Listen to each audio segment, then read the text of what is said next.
Cümleten selamun aleyküm hanımlar. Divapatik YouTube kanalıma hepiniz hoş geldiniz. Bugün birlikte dikişsiz iki şiş çok güzel, çok şık bir patik yapacağız. Ben patiğimde yeşil ve beyaz olmak üzere 2 tane normal patiklik ip kullandım.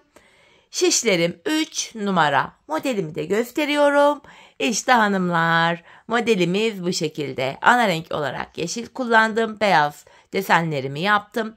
Patiğimizin hiçbir yerinde dikişimiz yok hanımlar. Modelimiz bu şekilde. Tabanımız, topuğumuz. Bu patik benim elimin ölçülerine göre 37, 38 ve 39 numara ayaklar için uyumlu oldu. Patiğimizin şu arka bölümünde misinalı şiş kullanılabilir. Fakat ben misinalı şiş kullanamadığım için böyle bir tane daha yedek şişe ihtiyacım olacak. Hemen patiğimi bir kenara bırakıyorum. Birlikte başlayalım. Bilek bölümünden başlayacağız hanımlar patiğimize. 13 ilmek olarak. Öncelikle 13 ilmeğimi atıyorum. 1, 2, 3, 4, 5, 6, 7, 8, 9, 10, 11, 12 ve bir ilmek daha atıyorum 13. Ardından şu kenara bir tane düğüm atacağım. Geri dönüyorum hanımlar. Patiğimizin bu bilek bölümünde haroşa örgü öreceğiz. Ben hem örgümüzün hem arka yüzünde düz örgü örerek haroşalarımı elde ediyorum. Kenar ilmeğini örmeden aldım. Diğer ilmeklerimi düz olarak yani haroşa olarak örüyorum.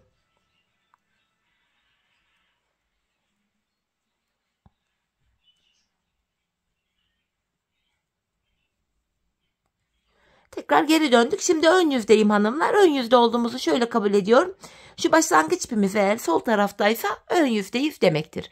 Şimdi burada hanımlar 13 ilmek ile bakın bir diş haroşamız oluştu. Burada 3 diş haroşa olana kadar ilmeklerimizi öreceğiz. 13 ilmek ile buraya 3 diş haroşamızı yapacağız. Şimdi ön yüzde yine ilmeklerimi düz örüyorum. Geri döndüm. Arka yüzdeyim.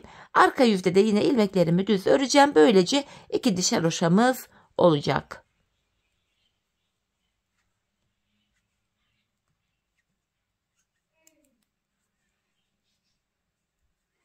Sonuncu ilmeğimi de ördüm.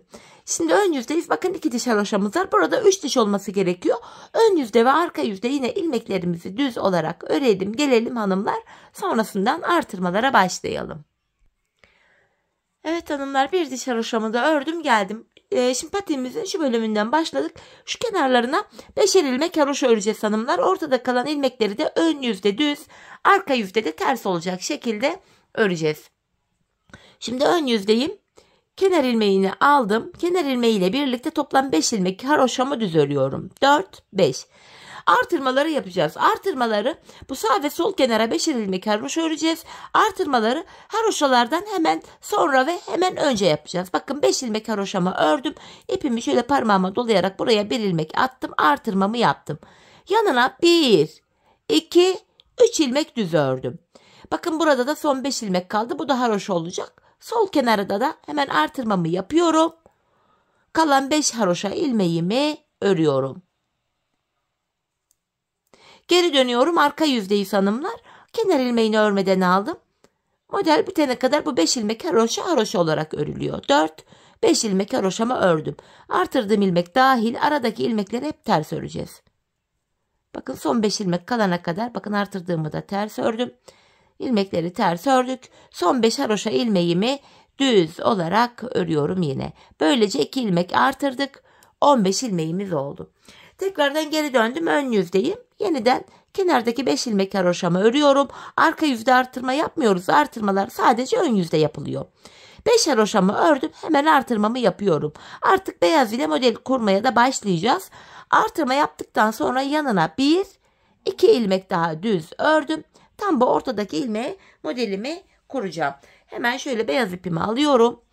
Bu öndeki yeşil ilmeğimin içinden bir ilmeğin içinden 3 ilmek çıkaracağım. Bakın bir ilmek çıkarttım. İpimi şişime bir kere doluyorum. Aynı yerden bir ilmek daha çıkarttım. Hemen bu beyaz ipimin ucunu da şurada yeşile düğümleyeceğim hanımlar. Patiğimiz sökülmesin diye. Ortadaki bir ilmeğin içinden beyaz ile 3 ilmek çıkarttık. Tekrar yeşilimi alıyorum. Yanına 2 ilmek yeşilimi de düz ördükten sonra bakın son 5 ilmeğim kaldı. Hemen artırmamı yapıp kalan 5 ilmeğimi haroşa olarak örüyorum. Bu şekilde. Geri dönüyoruz hanımlar. Arka yüzdeyiz. Arka yüzde yine kenardaki 5 ilmek haroşamı örüyorum. Artırdığım ilmek dahil yeşil ilmeklerimi yeşil ile ters ördüm. Bakın burada 3 beyaz ilmeğim var. Arka yüzde bu ilk beyazı örmeden aldım. Ortadaki beyaz ilmeğimi yine beyaz ipim ile ters örüyorum. 3 beyaz ilmeğimiz vardı. İlkini örmeden aldım. Ortadakini yine beyaz ipim ile ters ördüm. Hemen yanındaki beyazı da yine örmeden aldım. Tekrar yeşilimi alıyorum. 3 ilmek ters ördükten sonra kalan son 5 haroşa ilmeğimi düz olarak örüyorum. Bu beyaz modelimiz 4 sıradan oluşuyor hanımlar. Ön yüzde ve arka yüzde modeli yaptık. 2 sıra oldu. Şimdi ön yüzdeyiz. 3. sırası olacak modelimizin. Ön yüzdeyiz. Yine artırmalar devam ediyor. 5 ilmek haroşamı örüyorum. 3, 4, 5. Hemen artırmamı yapıyorum. Burada hanımlar bakın beyazın önündeki bir yeşile kadar öreceğim. Yani öndeki 2 yeşili örüyorum. Burada kesme yapacağız. Şu ilk beyaz ilmeğimi alıyorum. Şöyle yeşilin önüne bıraktım. Bu ikisini birlikte keserek örüyorum. Ortadaki beyazı örmeden aldım. Bu üçüncü beyaz ilmeği de solundaki yeşil ile birlikte keserek örüyorum. Yanına 2 ilmek daha düz ördüm. Yeşil ile bakın son 5 ilmeğim kaldı. Yine artırmamı yapıyorum ve kalan 5 ilmeğimi haroşa örüyorum. Geri döndüm, arka yüzdeyim. Modelde 4. sıramızı yapacağız. Arka yüzde 5 haroşa ilmeğimi düz örüyorum. Aradaki ilmekler ters örülüyor. Modelin 4. sırasında hanımlar sadece bu beyaz ilmeğimi örmeden sağ şişime aldım. Diğer ilmekleri ters örüyorum. Artırdığım ilmeği de bakın ters ördüm. Kalan son 5 haroşa ilmeğim düz örülüyor. Böylece ilk modelimizi tamamlamış olduk hanımlar. İlk modelimizi buraya kurduk. Modelin devamında şöyle yapılacak. Ön yüzde düz, arka yüzde ters, aradaki ilmeklerin tamamını yeşil ile öreceğiz. Sonrasında hanımlar ikinci modelimizi yapacağız. Model aralarında 2'şer sıra ilmekler örülecek. Ön yüzde düz, arka yüzde ters olacak şekilde. Şimdi kenar ilmeğini örmeden alıyorum yine. 5 haroşamı örüyorum. Hemen artırmamı yaptım yine. Aradaki ilmeklerimi düz öreceğim. Son 5 haroşa ilmeğime kadar ilmeklerimi düz örüyorum. Bakın son 5 ilmeğim kaldı. Hemen burada da şöyle artırmamı yaptım. Kalan 5 haroşa ilmeğimi yine düz örüyorum hanımlar. Bu şekilde. Arka yüzdeyim. Arka yüzde de yine sadece kenarlardaki 5'er ilmek haroşamızı düz öreceğiz. Arada kalan ilmeklerin tamamını ters öreceğiz. Bakın aradaki ilmeklerimi ters örüyorum. Ön yüzde artırdığımız ilmekler de arka yüzde ters olarak örülüyor hanımlar. Böylece modelden sonra ön yüzde düz, arka yüzde ters 2 sıra örmüş olduk. Son 5 ilmeğimi de haroşa ördüm. Şimdi geri dönüyorum hanımlar. Ön yüzdeyim. İkinci modelimizi yapacağız. İlk modelimizde burada bakın bir model vardı. İkinci modelde 2 tane yapacağız. Yine model kurulumu aynı. Kenar ilmeğini aldım. 2, 3, 4 ve 5 tane haroşamı ördüm. Hemen ilmek atıyorum buraya. İlmek attıktan sonra hanımlar ilk modelde de aynısını yapmıştık. 5 haroşadan sonra artırma yaptık. Yanına 2 ilmek örüyoruz. Bakın ilk modelde olduğu gibi artırmadan sonra 2 ilmek ördük. Şimdi beyaz ipimi alıyorum, modelimi kuracağım. Yine beyaz ipim ile bir ilmeğin içinden 3 ilmek çıkarttım. İlk modeli yaptık. 2 model arasında 5 ilmek var. Şimdi araya 5 ilmek yeşilimi düz örüyorum. 3, 4, 5 ve tekrar beyazımı aldım. Buraya ikinci modelimi yapacağım. Yine beyaz ile bir ilmeğin içinden şöyle 3 ilmek çıkarttık. Tekrar yeşilimi aldım. 2 ilmek düz ördüm. Bakın son 5 ilmeğim var. Buraya da artırmamı yapıyorum. Kalan 5 ilmeğim düz örülüyor. Böylece modelin birinci sırasını ön yüzde yaptık. 2 tane model kurduk bu defa. Şimdi geri dönüyorum. Arka yüzdeyim. Arka yüzde 5 ilmek haroşamı örüyorum. 2, 3, 4, 5. Hemen burada 3 yeşil ilmeğim var. Üçünü de ters öreceğim. Bakın burada 3 tane beyazım var. İlkini örmeden alıyorum. Bu ortadaki beyaz ilmeğimi yine beyaz ipimle ters öreceğim. Bakın. Bunu beyaz ile ters ördüm. Üçüncü beyazı da yine örmeden aldım. Tekrar yeşilimi alıyorum hanımlar. Arada 5 tane yeşilim vardı. Bu 5 yeşilimi arka yüzde ters örüyorum. İkinci modele geldim. İlk beyazı örmeden aldım. Ortadaki beyaz ilmeğimi yine beyaz ipim ile ters örüyorum. Bakın arkada ip geçişinde beyazları az bırakmıyoruz. Biraz esnek bırakıyoruz. Model bozulmasın diye. Bu üçüncü beyazı da örmeden aldım. Hemen yanına 3 yeşilimi ters ördükten sonra kalan 5 haroşa ilmeğimi düz olarak örüyorum. Arka yüzde modelin ikinci sırasını yaptık. Geri dönüyorum. Ön yüzdeyim. Modelde 3. sıramızı yapacağız. Yine 5 haroşamı öreceğim.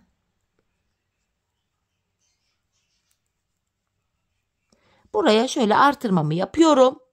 Ardından yanına 2 ilmek daha ördüm. 1, 2. Bu beyazların önündeki bir yeşile kadar ördüm. Burada bakın hanımlar, şu ilk beyazı alıyorum. Yeşilin önüne getirip ikisini kestim. Ortadaki beyazı örmeden alıyorum. Bu soldaki beyazı da yanındaki yeşil ile birlikte keserek örüyorum. Bakın modeli yaptık. Arada 1, 2, 3 ilmek var. Yine beyazın önündeki bir yeşile kadar ördüm. Burada da yine beyazı yeşilin önüne bırakıyorum. Beyaz ile yeşilin ikisini birlikte ördüm. Ortadaki beyazı örmeden alıyorum. Bu üçüncü beyazı da solundaki yeşil ile birlikte kestim. Yanına 2 tane yeşilimi ördükten hemen sonra bakın burada olduğu gibi şurada da artırmamı yapıyorum. Kalan 5 haroşa ilmeğimi düz örüyorum. Bu şekil. Geri döndük, arka yüzdeyiz. Modelde 4. ve sonuncu sıramız. Yine kenardaki 5 haroşamı düz örüyorum. Bu sıramızda aradaki ilmeklerin tamamı ters örülüyor. Sadece beyaz ilmekleri örmeden alıyoruz. Yeşil ilmekleri yeşil ipimizle ters örerken beyaz ilmekleri örmeden sağ şişimize alıyoruz. Bu şekilde. Bakın son 5 ilmeğim kaldı. Bunlar haroşa. Haroşalarımı düz olarak örüyorum. Şimdi geri döndük, ön yüzdeyiz. Bakın ikinci modeli de bitirdik. İkinci modelden 2 tane yaptık. Şimdi hanımlar, yapacağımız işlem şu. Yine 5 haroşadan önce ve buradaki kenardaki 5 haroşadan bu ilk 5 haroşadan sonra ve son 5 haroşadan önce artırmaları yapacağız. Ön yüzde aradaki ilmeklerin tamamını düz öreceğiz. Arkada da ters öreceğiz. Bu şekilde ikinci modelden sonra 2 sıra örmüş olacağız. İlmekleri ön yüzde ve arka yüzde bu şekil örelim gelelim hanımlar. Evet hanımlar, ilmeklerimi ördüm geldim 2 sıra. Şimdi aynı şekilde modelimizi yapacağız. Bu defa 3 model kuracağız hanımlar. Bakın ilk modelde 1 tane, ikincide 2 tane, üçüncüde 3, dördüncüde 4, beşincide 5. Toplam 6 model yaptık. 6. sırada 6 tane model yapacağız bu şekilde. Şimdi 3. modeli yapacağız. Yine ilk 2 modelde olduğu gibi model aynı şekilde kuruluyor hanımlar. Kenar ilmeğini aldım. İkinci,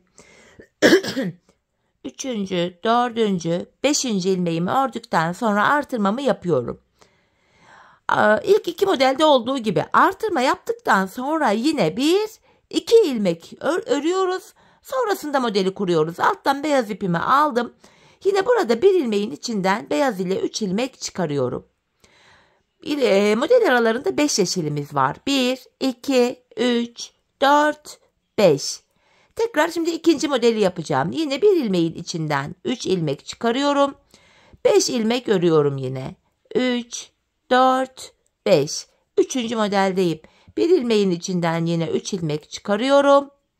Üçüncü modeli de yaptım. Yanına 2 ilmek düz ördükten sonra hemen bu kenarda da artırmamı yapıp son 5 ilmeğimi haroşa yani düz olarak örüyorum hanımlar.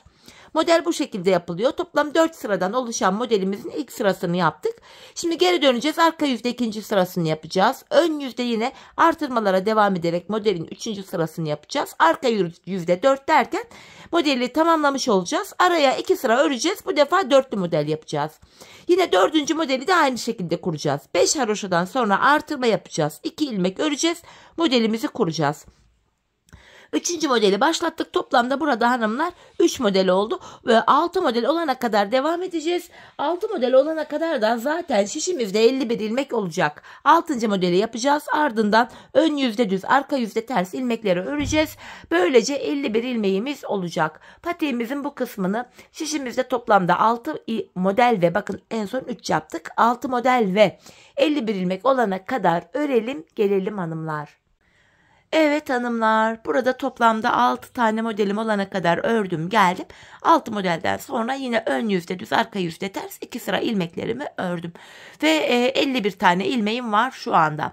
Artık patiğimizin şu taban kesimini yapacağız. Hanımlar, patiğimizin tabanını 11 ilmek ile keseceğiz. Şişimizde 51 ilmeğimiz var. 11 ilmek tabana ayırınca geriye 40 ilmek kalıyor. 40 ilmeği de iki kenara, yani şu iki yana eşit paylaştırınca 20'şer ilmek düşüyor. Öncelikle hanımlar hemen şu kenardayım. İlk 20 ilmeğimi öreceğim kenardaki. Sonra taban kesimine başlayacağız. 4 oldu. 5, 6, 7, 8, 9, 10, 11, 12, 13, 14, 15, 16, 17, 18, 19, 20. Bu kenardaki 20 ilmeğimi ördüm. Şimdi tabanımız için bir 11 ilmek daha öreceğim. Artık 10 ilmek öreceğiz. 11'de kesim yapacağız hanımlar tabanda. Şimdi örüyorum. 1, 2, 3, 4, 5, 6, 7, 8, 9, 10. 10 ilmek ördüm. 11. de ilk ön yüzde şu sol kenardan kesimimi yapıyorum. 11. ilmekte yandan da bir ilmek alıp ikisini kestim. Burada bir ilmek kestiğimiz için şu kenarda 19 ilmek kaldı. Şimdi geri dönüyorum kesimden sonra. Arka yüzdeyiz. İlk ilmeğimi şöyle örmeden alıyorum. Arka yüzde ters örgü uygulaması yapacağız. İkinci ilmeğimi ördüm. 3, 4, 5, 6, 7, 8, 9, 10, 11. 10 ilmek ördüm. 11. ilmeği örerken arka yüzdeyim hanımlar. Şu öndeki ikisini alıyorum. İkisini birlikte keserek örüyorum. Arka yüzde örüyorsak eğer tersten kesim yapıyoruz. Ön yüzde örüyorsak da düzden kesim yapıyoruz hanımlar. Tekrar geri döndüm. Yine ilk ilmeğimi örmeden alıyorum. 2, 3, 4, 5, 6, 7, 8, 9, 10 ilmek ördüm. Yine 11. ilmekte şu an ön yüzdeyim. Yandan da bir ilmek alıp ikisini ön yüzde olduğum için düzden kestim. Geri dönüyorum. Şimdi de arka yüzdeyim. İlk ilmeğimi örmeden aldım. 2, 3, 4, 5, 6, 7, 8, 9, 10 ilmek ördüm. 11. ilmekte hemen yandan da bir ilmek alıyorum. Arka yüzde olduğum için bu defa tersten kesiyorum. Kesimden sonra geri dönüyoruz hanımlar. Yapacağımız işlem bu. 10 ilmek öreceğiz. 11. de kesim yapacağız. Biz bu kesme işlemini sağ ve sol taraftaki ilmeklerimiz bitene kadar devam edeceğiz. Kesim sonunda şişimizde sadece tabanda kullandığımız 11 ilmeğimiz kalacak. Şimdi patiğimizin tabanını örelim gelelim. Evet hanımlar, patiğimin tabanını 11 ilmek olarak kestim geldim. Tabanımızı bu şekilde oluşturduk. Şimdi patiğimizin şu kenar yerlerinden ilmekler çıkararak şu arka bölümünü yapacağız. Videonun başında yedek şişeye ihtiyacım olacak dediğim bölüme geldik. Hemen yedek şişimi de buraya koydum. Şimdi hanımlar, burada ipimizi kesmeyelim diye şu ipimi uzatıyorum. Bakın hemen şu ilk kenardan şöyle ilmekler çıkaracağım. Bakın ipimi biraz geniş bir şekilde arkada bırakıyorum, yeşil ipimi. Şurada ilk kenar ilmeklerim görünüyor, şurası. İlmeğin iki kanadına birden girerek buradan şöyle ilmek çıkarıyorum. Bakın şu birinci ilmeğim. 2. Bu aşamada şu arkadaki ip burada uzun uzun kalmasın diye bu ipin bir altından bir üstünden girerek ilmek çıkaracağım. İp arkada gizlenmiş olacak. 3 ilmeğim oldu. 4. Yine ipin altından girdim. Bakın 5. 6. Bu şekilde ilmekler çıkartmaya devam edeceğim. Devam ediyorum.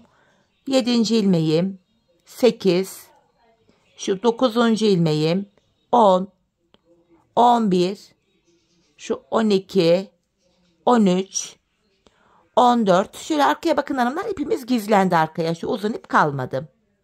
Devam ediyorum. En son 14 ilmeğim olmuştu. 15, 16, 17, 18, 19, 20, 21, 22. Bu kenardan 22 adet ilmek çıkarttım hanımlar. Şimdi tabandaki ilmeklerimizi öreceğiz. Önce şimdi bir öreceğim buradaki 22 ilmeği. Pardon, tabandaki 11 ilmeğimi düz örüyorum. Şimdi de hanımlar şu kenara 22 ilmek çıkaracağız. Bu kenara karşıdan 22 çıkartmıştık. Buradan da 22 ilmek çıkaracağız. Sırayla bakın, ilmeklerimi çıkaracağım. Kenar ilmek yerine giriyorum. Şu birinci ilmeğim. 2, 3, 4, 5, 6, 7, 8, 9, 10, 11, 12, 13, 14, 15, 16, 17, 18, 19, 20, 21 ve şurada son kenar ilmek yerine girerek bir ilmek de buradan çıkartıyorum. 22. Böylece kenarlardan 22'şer ilmek çıkarttık hanımlar. Şimdi geri dönüyoruz. Arka bölümü öreceğiz. Böyle hanımlar, patiğimizin şu kenarlarına, bilek kenarlarına ben 6'şer ilmek haroşa ördüm. Kenar ilmeğini aldıktan sonra 6 ilmek düz öreceğim. Toplam kenar ilmeğiyle birlikte 6 ilmek. 3, 4, 5, 6. 6 ilmek düz ördüm. Buraya bir diş haroşa düştü şu kenara. Şimdi arka yüzde olduğum için diğer ilmeklerimi ters öreceğim. Burada şu anda 4 şiş görünüyor fakat şimdi tekrar 3 şişe düşüreceğiz hanımlar. Öncelikle bu kenardaki 22 ilmeğimi ördüm. Tabanda 11 ilmek vardı. 5'ini birine, altısını diğer şişe paylaştıracağım. 1, 2, 3, 4, 5, 6 ilmeği bu şişimle ördüm.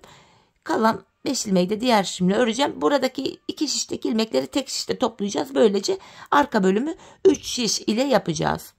İlmeklerimi ters örmeye devam ediyorum. Yine kalan 22 ilmeği de aynı şişle öreceğim. 3 şişle hanımlar patiğin arkasını öreceğim. Müsinalı şişle de bu arka bölüm yapılabilir. Fakat ben müsinalı şiş kullanmakta zorlanıyorum biraz. İlmeklerimi ters örmeye devam ediyorum. Son 8 ilmeğim, son 6 ilmeğim haroşa olduğu için düz öreceğim. Bakın, son 6 ilmek. Haroşalarımı düz örüyorum. Hem arka yüzde kenarlardaki 6'şer ilmek haroşayı düz örüyorum. Bu şekilde bakın, 6 ilmek haroşamı düz ördüm. Buralara bir diş haroşa düştü. Patiğimizin arka bölümü bu şekilde örülecek hanımlar. Hatta bir sıra daha birlikte gidelim. Kenar ilmeğini aldım. Bu kenardaki 6 ilmek haroşam düz örülüyor zaten. Devamında gelen ilmekleri de şu anda ön yüzdeyim. Düz örmeye devam edeceğim. Bu şekilde ilmeklerimi düz örüyorum.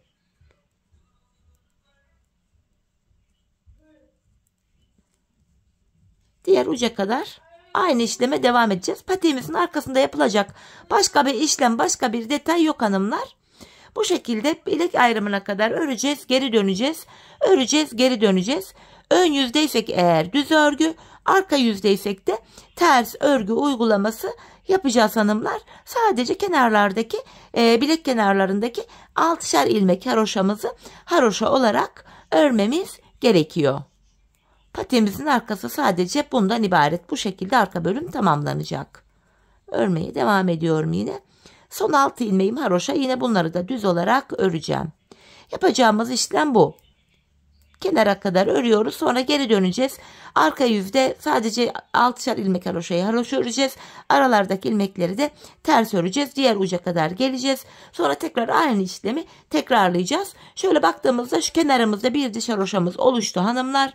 Ben şu patiğimin şu arka bölümüne şuraya saydığımızda 18 sıra, yani 18 diş haroşa ördüm. Bu benim ölçüme göre tam oldu. Sizler bu aşamada ölçüyü şöyle alabilirsiniz. Patiğinizi örerken hanımlar bir miktar ördükten sonra ayağınıza giyin, deneyin. İsterseniz 38 numara yapın, isterseniz 40 numara, ister 36 numara, hiç fark etmiyor. Bu bölümde ayağınızı ölçerek yapın ki patik ayağınıza tam olsun. Patiği örerken ayağınıza giyin. Arka bölümünü şu topuğunuzun kenar bölümüne gelene kadar örmelisiniz hanımlar. Bu şekilde ölçü alarak yaparsanız, patiği topuğunuzun kenarına gelene kadar örerseniz patik ayağınıza tam olur. Ayak ölçümüz ne olursa olsun. Şimdi hep birlikte ölçülerimize göre patiğimizin arka bölümünü tamamlayalım, gelelim. Ardından birlikte topuğumuzu keselim. Patiğimin arka bölümünü ördüm geldim. Burada 18 sıra haroşam var hanımlar. Şimdi bu aşamada topuk kesiminde bana kolaylık sağlasın diye ön yüzden baktığımızda sol şişime 24 ilmek ayırdım. Kalan ilmeklerin hepsini sağ şişime aktardım. Şimdi topuğumuzu kesmeye başlayacağız. Bu bölümde kenardaki 6 ilmek haroşamızı yine haroşa olarak öreceğiz. Model bütünlüğü sağlansın diye. 6 haroşamı ördüm. Ön yüzdeyim. İlmeklerimi düz olarak ve sayarak örmeye devam edeceğim. 6 haroşamı örmüştüm. 7, 8, 9, 10, 11, 12, 13, 14, 15, 16, 17, 18, 19, 20, 21, 22, 23. 23 ilmek ördüm. 24. ilmekte öndeki ikisini alıyorum ve birlikte keserek örüyorum. Zaten bu sol tarafa da 24 ilmek ayırmıştık. Burada da 24. ilmekte kesimi yaptık. Topuğumuz için şu orta kısımda hanımlar bakın 6 ilmek kaldı. Bu 6 ilmek her seferinde birer birer kesilecek, eksilecek, bitecek ve böylece patiğimizin topuğu oluşacak. Şimdi yapacağımız işlem şu. Kesimden sonra geri döndüm. Arka yüzdeyim. İlk ilmeğimi örmeden alıyorum. Arka yüzde olduğum için diğer ilmeklerimi ters olarak örüyorum. Sadece son 6 haroşa ilmeğimi düz öreceğim. Bu şekilde ilmekleri ters örüyorum.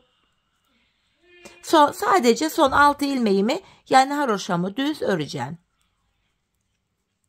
Sonuncu ilmeğimi de ördüm. Tekrar geri dönüyorum hanımlar. Yine ön yüzdeyim. Bir önceki sırada yaptığım işlemin aynısını yapacağım. Yani 23 ilmek öreceğim. 24'te kesimimi yapacağım. 2, 3, 4, 5, 6 haroşamı ördüm. Sayarak örmeye devam ediyorum. 7, 8, 9, 10, 11, 12, 13, 14, 15, 16, 17, 18, 19, 20, 21, 22, 23, 24. ilmekte hemen yandaki ilmeği de alıp ikisini kesiyorum. İkinci kesimi yaptık. Bir önceki sırada burada 6 ilmek vardı. Şimdi baktığımızda 1 ilmek eksildi. 5 ilmek kaldı. Kesimi yaptık. Geri döneceğiz. Arka yüzde ilmekleri öreceğiz. Tekrar geri döneceğiz. Ön yüzde 23 öreceğiz. 24'te kesimi yapacağız. Biz bu kesme işlemine aradaki 5 ilmek bitene kadar devam edeceğiz. Şimdi patiğimizin topuk bölümünü sizlere anlattığım gibi örelim gelelim. Evet hanımlar, patiğimin topuğunu aradaki ilmeklerin bitene kadar ördüm geldim. İlk başta sol tarafa 24 ilmek ayırmıştık. Kesimlerden sonra sağ şişimizde de 24 ilmeğimiz kaldı. Yani her iki şişimizdeki ilmek sayıları da birbirine eşit. Bu aşamada patiğimin düz tarafı içeride, ters tarafı da dışarıda olacak şekilde ikiye katladım. Kesimimizi yapacağız hanımlar. Hemen tığımı aldım kesim yapabilmek için. İlk kesimim şöyle. Benden taraftaki şişten bir ilmek, ikinciden de bir ilmek aldım. İkisini topluyorum. İlk kesimimizi bu şekilde yaptık. Diğerlerini de şöyle yapacağız. Benden taraftaki şişten bir ilmek, ikinciden de bir ilmek alıyorum. İkinci ilmeği ilkinin içinden geçirdim. Tığımdaki ilmeklerimi topluyorum. Benden taraftaki şişten bir ilmek, ikinciden de bir ilmek aldım. İkinci ilmeği ilkinin içinden geçirip tığımdaki ilmeklerimi topladım. Karşılıklı olarak şişlerimizden birer tane ilmek alıyoruz ve ikinci şişten aldığımız ilmeği ilk şişten aldığımız ilmeğin içinden geçiriyoruz. Tığımızdaki ilmeklerimizi topluyoruz. Her iki patiğimizin topuğunu da aynı yöne aynı şekilde kesiyoruz hanımlar. Kalan ilmekleri de aynı şekil keselim gelelim. İlmeklerimi kestim. Son birer ilmeğim kaldı. Bu aşamada yine önce benden taraftaki ilmeğimi, sonra ikinci şişimdeki ilmeğimi tığıma alıyorum. Tığımda 3 ilmeğim var. Üçünü birden topluyorum ve şuraya bir tane zincir çektim. Patiğimizin topuğunu bakın hanımlar göstereyim. Bu şekilde bitirdik. Patiğimizin kenarına yine aynı renk ile bir sıradan oluşan bir kenar oyası gittim. Patiğimizin kenar kısmı daha değerli toplu görünüyor. Hemen nasıl yapıldığını anlatayım. Bu aşamada hemen sıradaki kenar ilmek yerine bakın. İlmeğin iki kanadına birden batarak sık iğne oluşturuyorum. 3 zincir çekiyorum. Bu yaptığımız sık iğnenin içine batarak şöyle. Bu 3 zinciri burada birleştirip kirpik oluşturuyorum ve sıradaki kenar ilmek yerine batarak bu kirpiği sabitledim. İlkini yaptık. Diğerlerini de aynı şekilde yapacağız. Önce sık iğne yapıyorum. Kenar ilmek yerine batıyorum sıradaki. Sık iğnemi oluşturdum. 3 zincir çekiyorum. Sık iğnenin içine batarak kirpik oluşturuyorum ve sıradaki kenar ilmek yerine batarak kirpiğimi sabitliyorum. İkinciyi de yaptık. Üçüncüyü de yapalım birlikte. Önce sık iğne yapıyorum. 3 zincir çekiyorum. Sık iğnenin içine batarak kirpik oluşturuyorum ve sıradaki kenar ilmek yerine batarak kirpiğimi sabitliyorum. Kenar oyamızı bu şekilde yapıyoruz hanımlar. Bu şekilde patiğimizin çevresini dolanıyoruz ve ilk başladığımız yere kadar, yani buraya kadar kenar oyamızı bitiriyoruz. Şimdi hep birlikte kenar oyamızı bu şekilde tamamlayalım ve gelelim. Evet hanımlar, kenar oyamı tamamladım, geldim. İlk başladığım yere kadar bu şekilde yaptım. En son şuraya da bir tane zincir çekip ipimi kesiyorum. Hemen ipimizin ucunu şu arka bölüme, ilmek aralarına girerek güzelce gizleyeceğiz hanımlar öncelikle. Patiğimizin bu kenar bölümü sağlam olsun diye şöyle düğümleyerek ipimizin ucunu güzelce gizliyorum. Patiğimizi böylece tamamladık hanımlar. Şimdi bir bütün olarak bakacağız. Öncelikle ipimi gizlemek durumundayım. Bu ip gizleme işlemine de önem verelim hanımlar. Patiği ayağa giydikten sonra bu ip ucu dışarı çıkarsa çirkin bir görüntü olur. Bu nedenle gizleyelim. Evet. Gizleme işlemini de yaptık. Patiğimize bakalım. Hanımlar, patiğimiz görüntü itibariyle şu şekilde. Bakın. Görüntü itibariyle patik bu. Bu şekilde. Hemen manken ayağıma da giydireyim. Birlikte ayaktaki duruşuna da bakalım. Dikişsiz, gayet güzel, şık, hoş bir patik. Çok da güzel oldu. Renkleri de çok yakıştı. Sizler dilediğiniz renklerle yapabilirsiniz. Yapacak olanlara da şimdiden kolay gelsin diyorum. Evet hanımlar, patiğimizin mankendeki duruşu da yine bu şekilde. Bakın, kenardan göstereyim. Patiğimizin diğer kenarı. Bakın, modelli bölümü. Taban kısmı. Topuğumuz. Model böyle. Evet hanımlar, yine birlikte güzel bir modelin daha sonuna geldik. Umarım sizlere faydalı, hoş bir video olmuştur. Yeni modellerde, yeni videolarda buluşmak dileğiyle. Şimdilik hoşça kalın, sağlıcakla kalın.